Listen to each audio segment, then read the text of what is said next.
welcome to an all-new Eye of the Tiger. I'm Alex Mullen. And I'm Caitlin Tran. RJUHSD math teachers are considering alternative options to the current math textbook provider, Carnegie Learning, which will negate all changes teachers have made to the curriculum since receiving the second edition of the course books. At the start of the 2018-2019 school year, IM1 and IM2 teachers received highly revised second editions of the disposable Carnegie Learning textbooks. Since then, they've experienced difficulties reconstructing the curriculum to adhere to the new materials.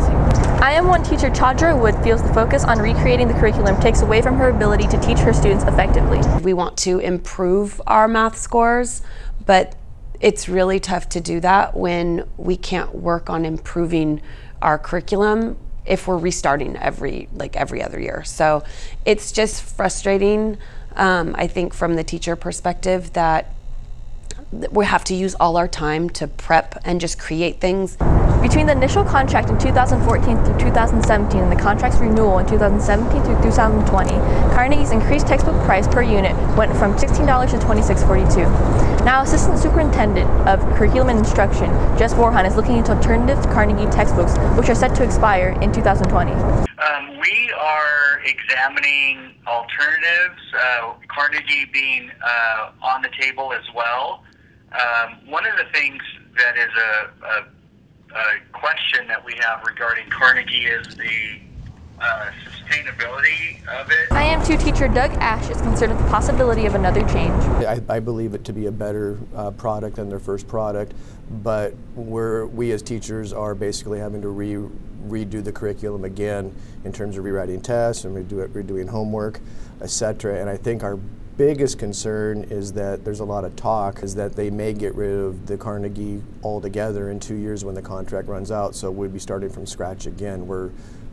We as a math department here at Roseville want to keep the Carnegie. Discussion regarding the possible changes in the math curriculum will begin this coming spring. The guitar show is next Monday. Come to the J.B. Gale Theater at 6:30 to see RHS students display their musical talents. And now we go to Braden Holcomb for sports. Good morning and welcome to this Friday's edition of EOTSN. I'm Braden Holcomb. This week, workers have been in the midst of putting up a new fence on the varsity softball field. Here's Nolan Frame with more. Senior softball player Sadie Laglet believes that the new fence makes the field look better. I think definitely teams coming out will make it look like our field's nicer, having that metal fence. Laglet is happy that the new metal fence won't take away time from the season. Have to take out the soft fence, and that's really a pain. So in the beginning of the year we have to put it in, and at the end of the year we have to take it out. And with the metal fence we don't have to do that, so it's not going to take time away from the season. Soccer practice takes place next to the softball field, and freshman soccer player Jenna Wagner doesn't see the new fence as an issue. Not really, because it's right next to the baseball fields, but it's right next to the soccer fields, so we have a lot of space, so it's not that bad. Thanks, Nolan. Last night, the boys varsity basketball team defeated Center High by a score of 61-52 in their first game of the Les Curry basketball tournament hosted by Davis High School.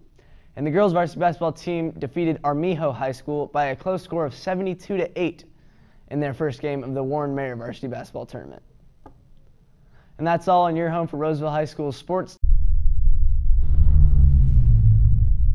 Thanks, Braden. Legendary Entertainment is continuing to build their own movie universe based on the cheesy monster movie classics of the 50s.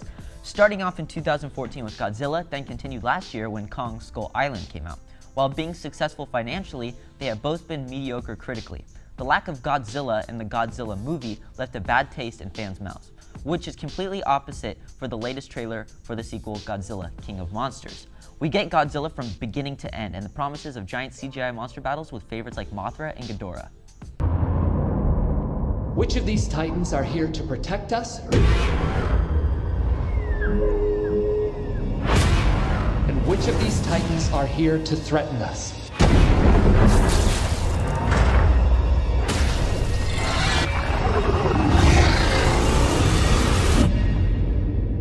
Even though this trailer was mostly CGI, I was shocked of how good it was. It improved greatly from the last film, King Kong Skull Island. And I really enjoyed Gareth Edwards' first Godzilla, and I have a feeling I will really like the second. Now we go back to news. Thanks, Jerry. An RHS student attempts at writing a produced novel she can be proud of. Senior Emily Pensinger managed to write an entire book in 30 days. So on the NaNoWriMo the NaNoWriMo website, there's a guideline. So the average that you were supposed to write per day was 1,667 words.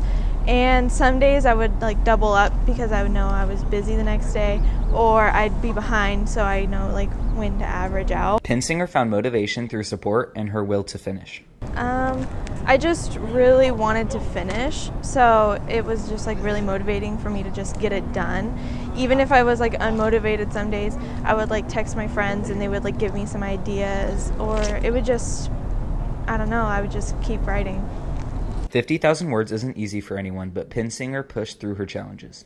The most challenging parts of writing the book was probably just like finding motivation to actually write, or finding like little problems to make the storyline more interesting as like I continued with the book. The book is a love story, which is so cheesy, and I don't know, I was watching a lot of Hallmark movies, so all of my inspiration was like about Christmas and like love and all that stuff. Pinsinger plans to publish a copy to keep for herself. And that's it for us today on I the Tiger. And remember, we're always on iTheTigerNews.com. See you next time.